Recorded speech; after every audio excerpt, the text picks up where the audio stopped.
Hi there. In this video, we will cover groups.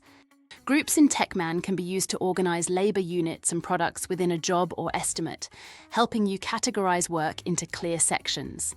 This makes it easier for both your team and your customers to understand how the job is structured and what work is being carried out. Let's start by opening an estimate. Click on the Estimates tab and select the estimate number to open it.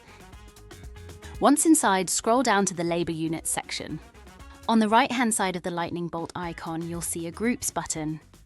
Click on it to open the Groups window. This is where we can organize the job into different sections, making it easier to manage. For this estimate, let's add 3 groups.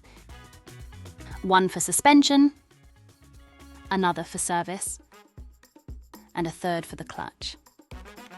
These will help break down the work into clear categories. Once the groups are added, close the window and you'll see that they now appear within the estimate. Now that we have the groups in place, we need to move the relevant labor units into them. To do this, click and hold the 3 vertical dots on the left of each labor line. Then drag and drop it into the correct group. The labor for shocks and springs will go into suspension. The bronze service will be moved to service.